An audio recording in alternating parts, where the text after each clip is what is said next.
Morning mga ka-asenso. Ngayong umaga po ay magpapakain po tayo ng ating mga alagang piglets. Gamit po natin, walang iba kundi ang ayan po, Early Win Immuno Booster ng Pigrolac po. Ito ay micro pellet na po ito. Advanced Nutrition po. Ayan po ang aming gamit sa aming mga alagang baboy. Ayan po, samahan niyo po ako. Papakain natin sila. Dik dik. Ito po oh. Kaya lang.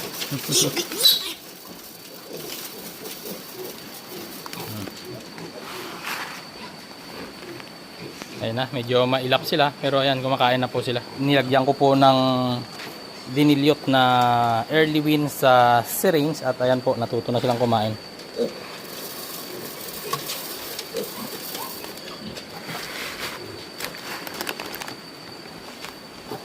Ayan yung isa, hindi pa po namin nakapon dahil meron po itong scrotal hernia. Dahil nga madalas umuulan, para maiwasan lang na ma-infection ay hindi po namin ito nakapon. Baka sa susunod na araw ay makapon na rin po namin yan. Pero yung ibang kapatid niya ay magaling na po.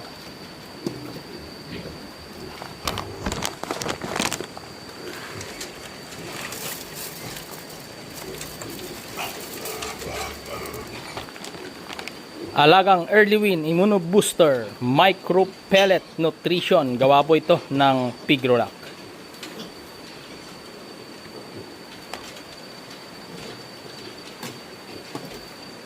Nilipat ko na po rito yung Early Win Booster Feeds dahil nga po malalaki na po ang kanilang mga nguso. So hindi na sila pwede rito. Ito pwede lang ito kapag maliit pa.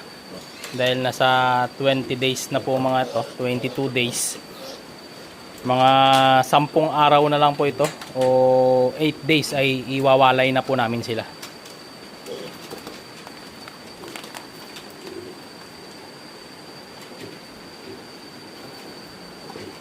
Ayan po, ang lulusog nilang kumain. Palit-palitan po sila dyan. At saka may automatic nipple drinker po sila. At ang laman po niyan ay VMP 100. Kung hindi po available ang VMP 100, Vitamin Pro Water Soluble Powder po ang nilalagay namin dyan sa jug na yan para mainom po ng aming mga piglets.